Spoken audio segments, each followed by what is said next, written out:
welcome back to the channel, and today we are going to break down one of the most overvalued companies, and you might have heard this name a lot. If you are into the AI space, you have been following it for a long time, you would have heard the name of this company, a company that has 954 customers, over 4,000 employees, and is valued not 10x, 20x, but 50x, and the revenue that wouldn't even qualify in the Fortune 500. And you would not believe, but it is worth more than Salesforce. Yes, I am talking about the infamous company called Palantir. And every Wall Street analyst says that this company is extremely overvalued. Michael Berry, the guy from The Big Short, you would remember, is literally shorting it. And retail investors don't care. The stock was up 3,000% in the last 3 years. So either these million of retail investors are delusional, or there is something going on which the analysts are not aware of. Well, to understand all of this, we are going to dig deeper into the story of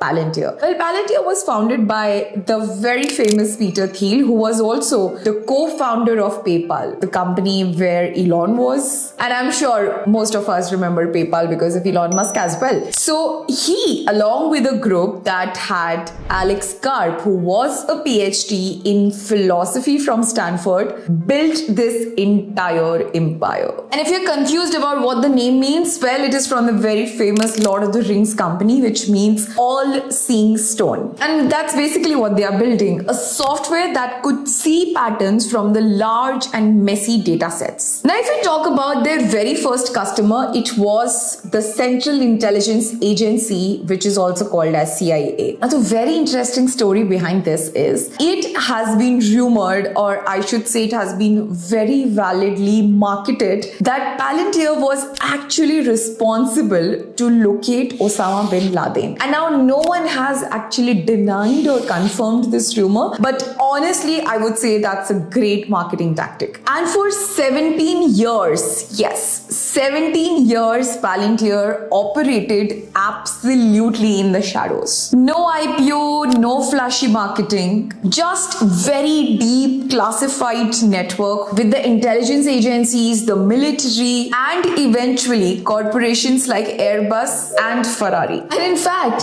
there are numerous tweets. This is actually a good joke which goes on in the Silicon Valley, that even though Palantir is worth billions, no one absolutely has an idea what their product is. In fact, this reminds me of an Indian company which I'm still trying to figure out what their product is. Not going to name anyone, but I just have seen them being the Indranagar ka Gunda, and I still wonder what their product is. Well, coming back to the topic, if you want to understand the entire business model of Palantir, we have to understand that for years, the smartest criticism that I would say that they got was that it is not a software company, it is actually a services company. And honestly, if you look at the model, how they work, this stands true. So when Palantir landed their first customer, they did not just hand over a login and walk away like Salesforce or Slack would do, but in fact, what they did was very interesting. They sent what they called forward deployed software engineers, essentially what we can call as elite engineer consultants. Now, what they used to do was they used to sit at the client's office for months. They'd run free pilots, they'd customized everything, and every deal was felt. Now, if you want to actually read more about how Palantir operated, you should definitely read this essay by Nabil Qureshi, who has worked at Palantir for almost 8 years. And he has actually admitted that in 2016, calling Palantir a services company was not really off the mark. And this matters because if you imagine Palantir being a services company, and if you map them against the actual services companies that we have seen,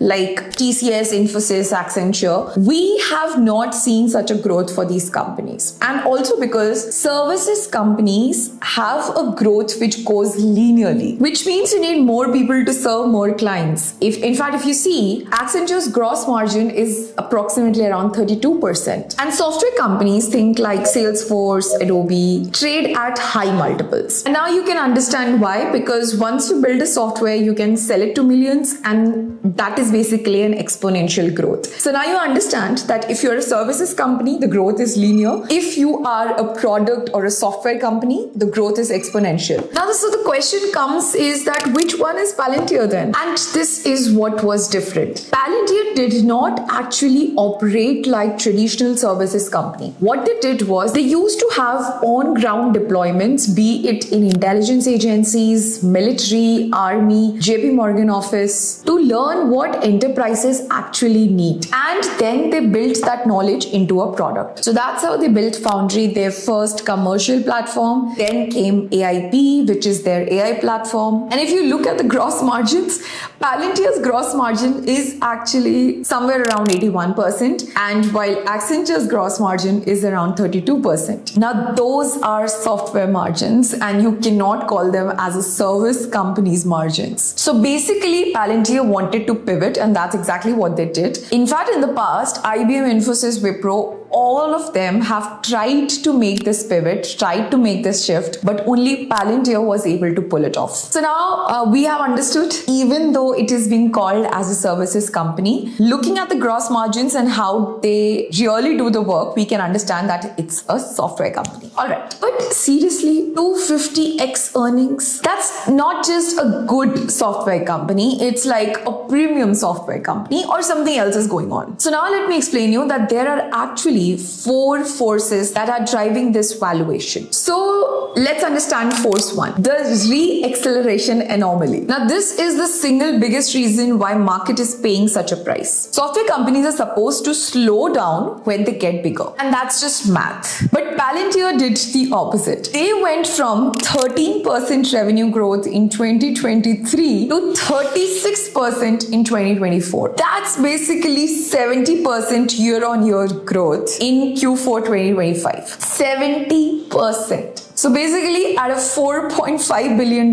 this company is marked as the highest growth rate ever as a public company. And if you see the data in 20 years of software data, only about 1 in 3 companies re-accelerate growth even for a year. 1 in 10 manages in 2 years, and Palantir has actually done this for 3 consecutive years. And in fact, for 2026, they are aiming for a 61% growth, which would take them to $7.2 billion from $4.5 billion. And when you look at these numbers, somehow you get the feeling that this is very abnormal. How can a company have such a good growth over 3 consecutive years and still aiming for the 4th one? So let's understand this with the force 2, which is the moat nobody can copy. So Palantir doesn't just sell software. They actually become like your operating system. And let's just imagine you are a customer of Palantir. What they would do differently is they will sit into everything that your company has, integrating themselves into customers' workflow, data infrastructure, and even decision-making processes. Also, if you look at the clients, like working with the intelligence agencies, army, military, JP Morgan, Ferrari, you would understand that if they are basically becoming like your operating system, taking them out and bringing your entire database to a competitor is going to be a very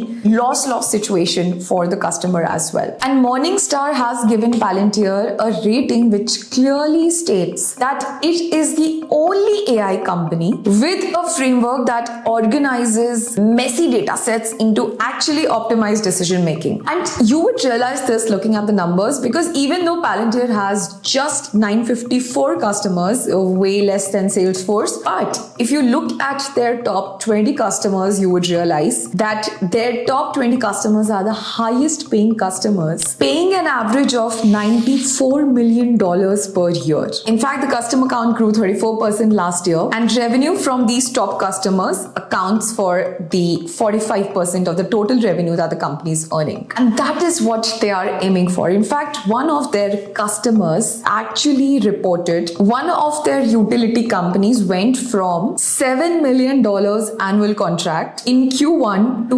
$31 million by year end. So you can imagine that this is what the company is doing. They are actually providing value and becoming irreplaceable once they are in your company. Now let's talk about the Force 3, which is the government AI super cycle. Now, if you look at all the companies that are working for the government, Palantir is essentially the default AI vendor for the US government officials. And you can look at the numbers to realize this more, that the US Army awarded Palantir an enterprise service agreement worth up to $10 billion over 10 years, consolidating 75 separate contracts into one. The UK, on another side, signed 1.5 billion euros defense deal as well. So basically, Palantir has been running these numbers, and one of the major customers that they have grabbed is actually the government, which no one was able to do that. Which brings me to the Force 4. Force 4 is the retail investor cult, or I can say the Tesla playbook. This is where I started the video with. The Palantir stock has become the talk of the town amongst the retail investors. It was the most mentioned stock on Wall Street bets in 2025. The stock is up 3,000% in 3 years, crushing the S&P's 500's 80% gain in the same period. In fact, one analyst drew a direct parallel to Tesla 10 years ago. A company with a cult following, a polarizing CEO, and a valuation that made no sense by traditional metrics. So now the question is the Palantir's retail army able to see what actually is happening, or whether this is just the late stages of something when it's about to get burned? Now that we've talked about everything that Palantir is, the numbers that make them so big, the 4 forces that have actually worked for them, let me give you like a thought experiment. If Palantir continues this growth for another 4-5 years, it could actually be building something very close to what Google has done. They'd eventually trade at Google-like revenue multiples, which is pretty big, and it is the ultimate bet. Is Palantir building the operating system for the AI era, a platform so dominant that it becomes the next Salesforce, the next Oracle, or is this the most expensive stock in the history that happens to be like a story to tell later? And here's what I think. It's not about the stock prices which I am actually concerned about. It's the company that has spent the last 17 years doing something